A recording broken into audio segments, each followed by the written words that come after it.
Welcome to the 1000 Nights and 1 Night.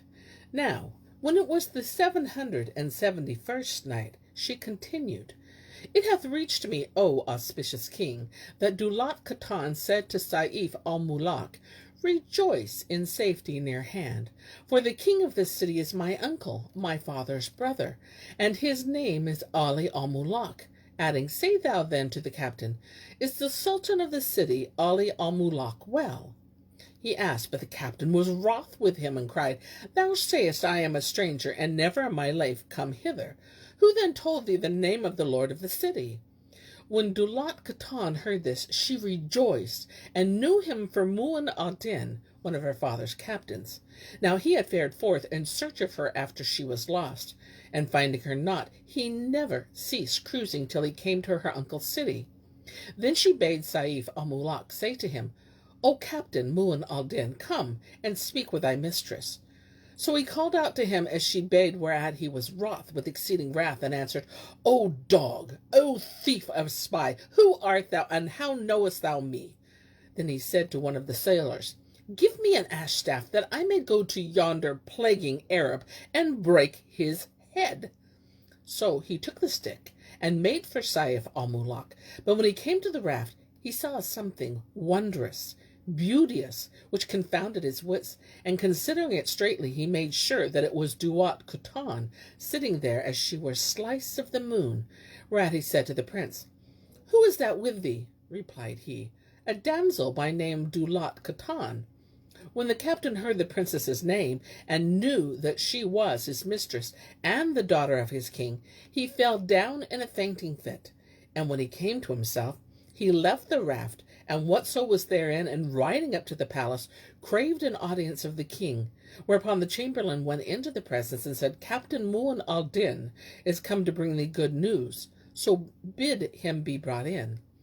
The king bade admit him. Accordingly, he entered, and kissing the ground, said to him, O king, thou owest me a gift of 4 glad tidings, for thy brother's daughter, Daulat Khatan, hath reached our city safe and sound, and is now on a raft in the harbor in company with a young man like the moon on the night of a full.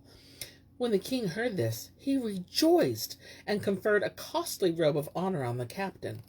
Then he straightway bade decorate the city in honor of the safe return of his brother's daughter, and sending for her, and Sayf Al-Muluk saluted the twain, and gave them joy of their safety, after which he dispatched a messenger to his brother to let him know that his daughter was found, and was with him.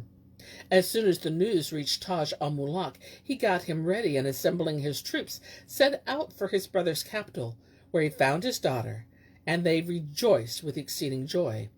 He sojourned with his brother a week, after which he took his daughter and Sayf Al-Muluk, and returned to Serendib, where the princess foregathered with her mother, and they rejoiced in her safety return, and held high festival, and that day was a great day, never was seen its like.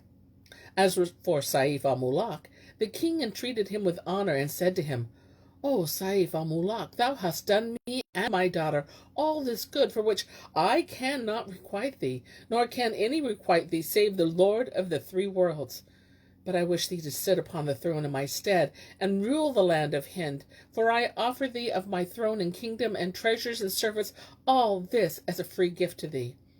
Whereupon Sayf Al-Muluk rose, and kissing the ground before the king, thanked him, and answered, O king of the age, I accept all thou givest me, and return it to thee in freest gift. For I, O king of the age, covet not sovereignty, nor sultanate, nor desire aught but that Allah the Most High bring me to my desire. Rejoined the king, O Sayf Al-Muluk, these my treasures are at thy disposal. Take of them that what thou wilt, without consulting me, and Allah requite thee for me with all weal. Quoth the prince, Allah advance the king. There is no delight for me in money or in dominion till I win my wish. But now I have a mind to solace myself in the city, and view its thoroughfares and market streets. So the king bade bring him a mare of the thoroughbreds, saddled and bridled. And Sayf Al-Muluk mounted her, and rode through the streets and markets of the city. As he looked about him right and left, lo, His eyes fell on a young man who was carrying a tunic and crying it for a sale at 15 dinars. So he considered him and saw him to be like his brother Said, and indeed it was the very self, but he was wan of blee and changed for long strangerhood and the travails of travel, so that he knew him not. However, he said to his attendant, "Take yonder youth and carry him to the palace where I lodge, and keep him with you till my return from the ride, when I will question him." But they understood him to say, "Carry him to the prison," and said in themselves, "Happily this is some runaway Mameluke of his." So they took him and bore him to the bride wall, where they laid him in irons and let him seat in solitude, unremembered by any. Presently Sayf Al-Muluk returned to the palace, but he forgot his brother Said, and none made mention of him. So he abode in prison, and when they brought out the prisoners to cut ashlar from the quarters, they took Said with them, and he wrought with the rest. He abode a month's space in the squalor and sore sorrow, pondering his case, and saying in himself, "What is the cause of my imprisonment?" While Sayf Al-Muluk's mind was diverted from him by rejoicing in other things. But one day as he sat, he bethought him of Said, and said to his Mamelukes, "Where's the white slave I gave into your charge on such a day?" Quoth they, "Didst thou not tell us to take him to the bride wall?" Quoth he, "Nay, I did not say that. I bade you carry him to my palace after the ride." Then he set his chamberlains and emirs for Said, and they fetched him in fetters, and loosing him from his irons, set him before the prince, who asked him, "O young man, what country man art thou?" And he answered, "I am from Egypt, and my name is Said, son of Faris the Wazir." Now hearing these words, Sayf Al-Muluk sprang to his feet, and throwing himself off the throne upon his friend, hung on his neck, weeping aloud for very joy, and saying, "O my brother, O Said, praise be Allah that I see thee alive. I am thy brother, Sayf Al-Muluk, son of King Asim." Then they embraced, and they shed tears together, and all who were present marveled at them. After this, Sayf Al-Muluk bade his people bear Said to the Hammam bath, and they did so. And when he came out, they clad him in costly clothing, and carried him back to Sayf Al-Muluk, who seated him on the throne beside him. When King Taj al-Muluk heard of the reunion of Sayf al-Muluk and his brother Said, he joyed with joy exceeding, and came to them, and the three sat devising of all that had befallen them in the past, from first to last. Then said Said, "O my brother, O Sayf al-Muluk, when the ship sank with all on board, I saved myself on a plank with a company of Mamelukes, and it drifted with us a whole month, when the wind cast us, and by the ordinance of Allah Almighty, upon an island. So we landed, and entering among the trees, took to eating of the fruits, for we were an-hungered. Whilst we were busy, there fell on us unawares folk like Ifrits, and springing on our shoulders, rode us, and said to us, 'Go on with us, for ye are become our asses.' So I said to him, 'Who had mounted me? Who art thou, and why mountest me?' At this he twisted one of his legs around my neck till I was all but dead, and beat upon my back while with the other leg till I thought he had broken my backbone. So I fell to the ground on my face, having no strength left in me for famine and thirst. From my fall he knew that I was hungered, and taking me by the hand, led me to a tree laden with fruit, with a pear tree, and said to me, 'Eat thy fill of this tree.' So I ate till I had enough, and rose to walk against my will. But ere I had fared far, the creature turned, and leaping on my shoulders again, drove me on, now walking, now running, now trotting, and he all the while mounted on me, laughing and saying, 'Never in my life saw I a donkey like unto thee.' We abode thus for years, till one day of the days it chanced that we saw there a great plenty of vines, covered with ripe fruit. So we gathered a quantity of grape bunches, and throwing them into a pit, trod them with our feet till the pit became a great water pool. Then we waited a while, and presently returning thither, found that the sun had rotted on the grape juice, and it became wine. So we used to drink it till we were drunken and our faces flushed, and we fell to singing and dancing and running about in merriment of drunkenness. Whereupon our master said to us, What is it that reddeneth your faces, and maketh you dance and sing? We replied, Ask us not what is your quest in questioning us hereof. But they insisted, asking, You must tell us, so that we may know the truth of the case. Till we told them how we had pressed grapes and made wine. Quoth they, Give us to drink thereof. But quoth we, The grapes are spent. So they brought us to a wady, whose length we knew not from its breadth, nor its beginning from its end, wherein were vines, each bunch of grapes on them weighing 20 pounds by the scale, and all within easy reach. And they said, Gather of these.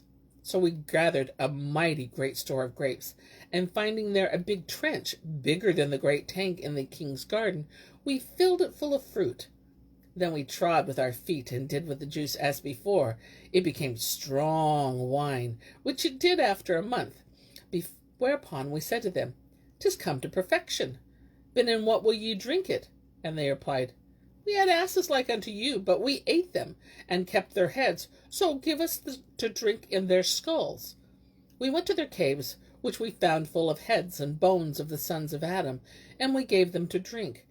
When they became drunken and lay down nigh 200 of them, then we said to one another, Is not enough that they should ride us, but they must eat us also? There is no majesty and there is no might save in Allah, the glorious, the great. But we will ply them with wine, till they are overcome by drunkenness, when we will slay them and be a rest from them.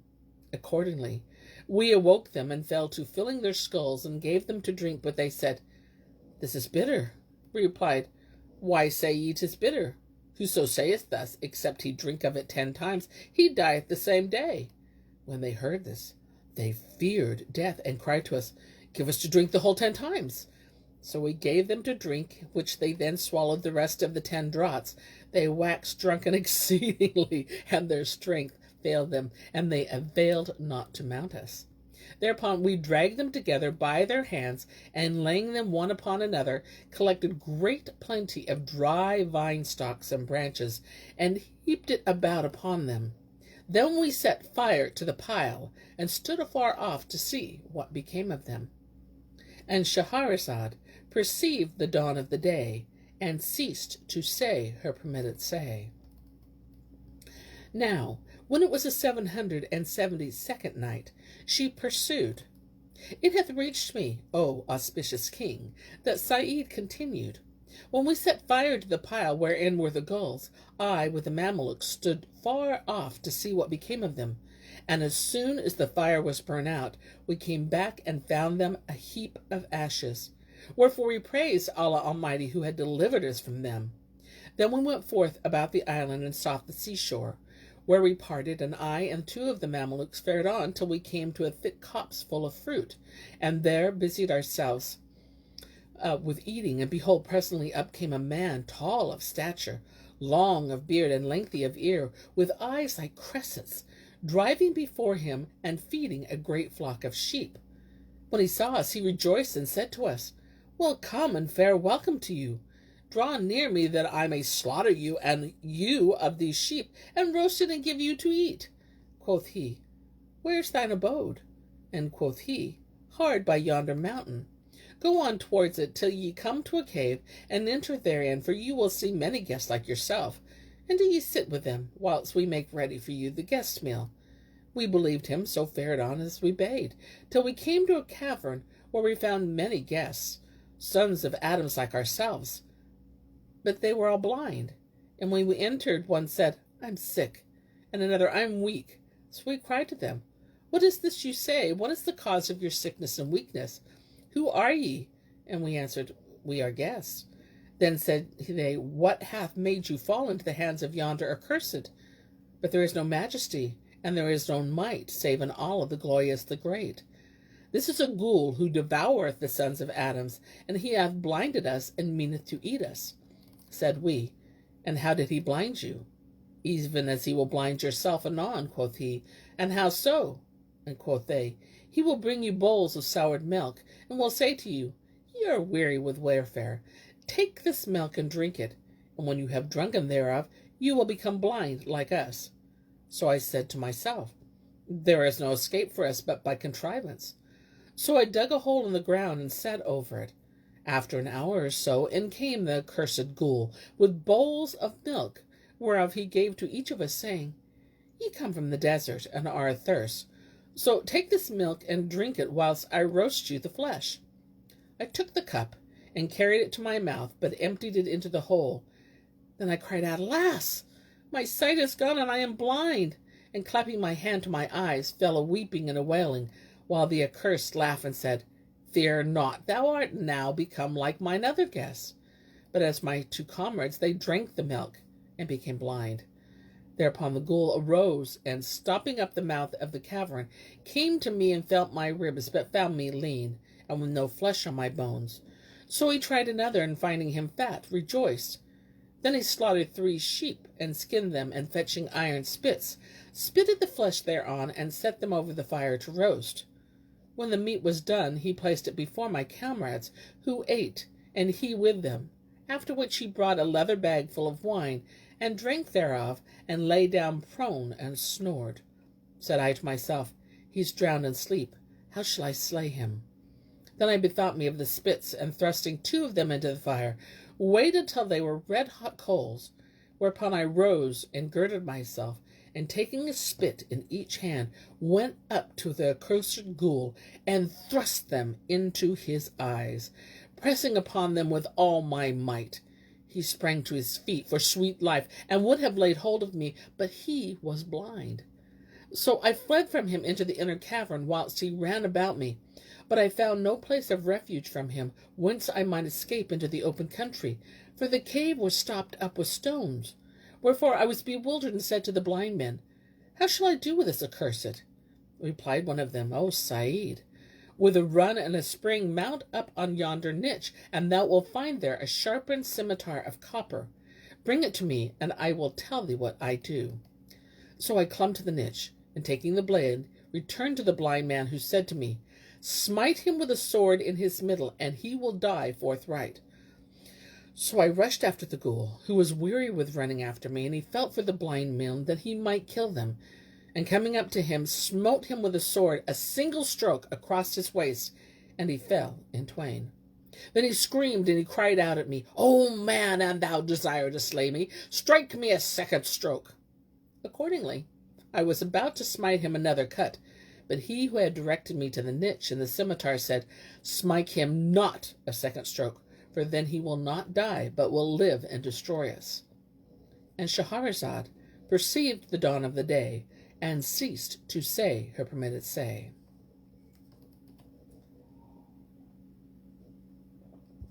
Now, when it was the 773rd night, she resumed, It hath reached me, O auspicious king, that Said continued, Now when I struck the ghoul with the sword, he cried out to me, O man, and thou desire to slay me, strike me a second stroke. I was about to do so, when he who had directed me to the scimitar said, Strike him not a second time, for then he will not die, but will live and destroy us. So I held my hand as he bade me, and the ghoul died. Then said the blind to me, Open the mouth of the cave, and let us fare forth. So haply Allah may help us, and bring us to rest from this place. And I said, No harm can come of this now. Let us rather abide here, and repose, and eat of these sheep, and drink of the wine, for long is the land. Accordingly we tarried there 2 months, eating of the sheep and the fruits of the island, and drinking the generous grape juice, till it so chanced one day, as we sat upon the beach, we caught sight of a ship looming large in the distance.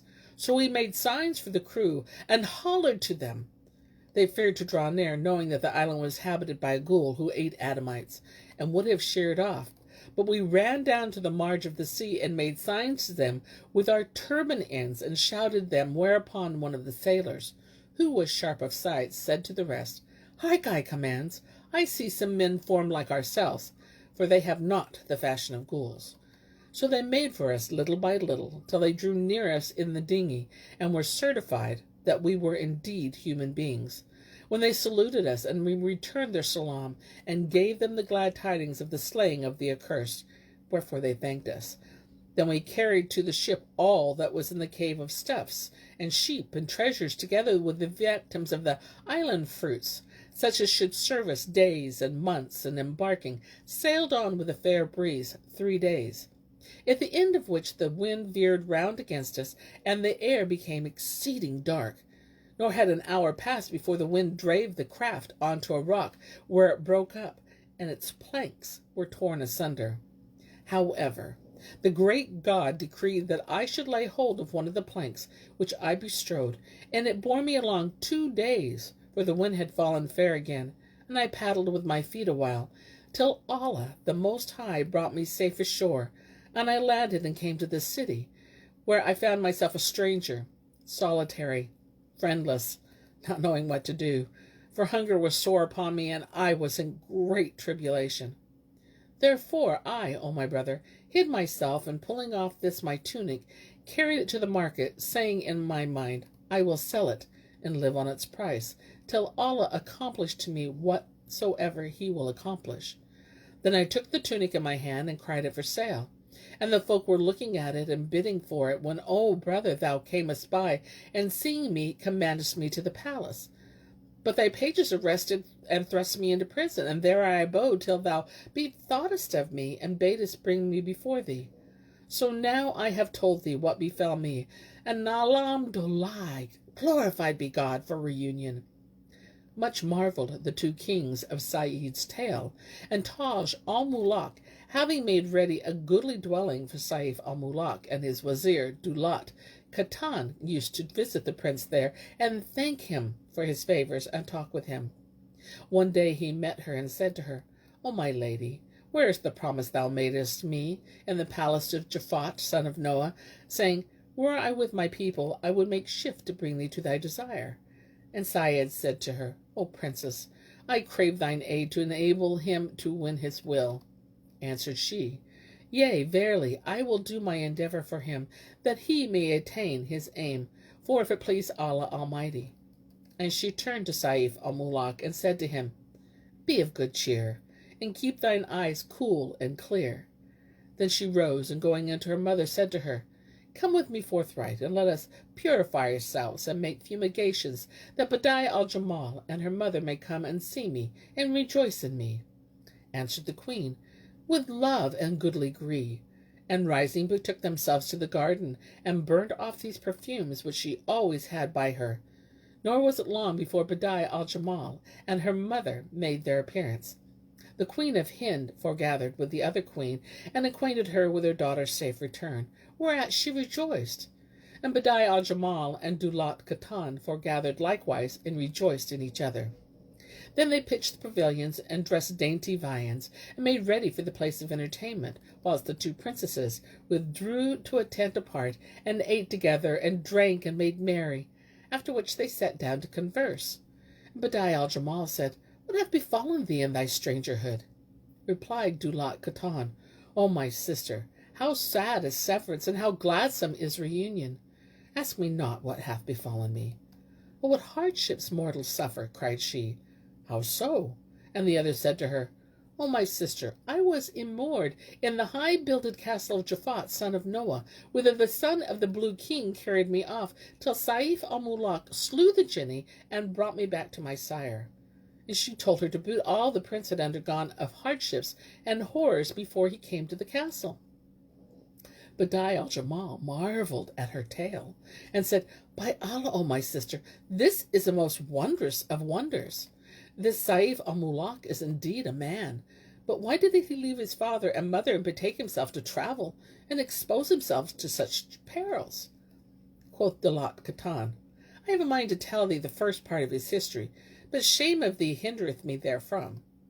Quoth Badi'a Al-Jamal, Why shouldest thou have shame of me, seeing that thou art my sister and my bosom friend, and there is mutual matter between thee and me, and I know thou willest me not, but will. Tell me then what thou hast to say, and be not abashed at him, and hide nothing from me, and have no fear of consequences. Answered Daulat Khatan, By Allah, all the calamities that have betided this unfortune have been on thine account, and because of thee. Asked Badi'a Al-Jamal, How so, O my sister? And the other answered, Know that he saw thy portrait wrought on a tunic which thy father sent to Solomon son of David, on the twain be peace. And he opened it, not neither looked at it, but dispatched it, with other presents and rarities, to Asim bin Safan, king of Egypt, who gave it, still unopened, to his son Sayf Al-Muluk. The prince unfolded the tunic, thinking to put it on, and seeing thy portrait became enamoured of it. Wherefore he came forth in quest of thee, and left his folk and reign, and suffered all these terrors and hardships on thine account.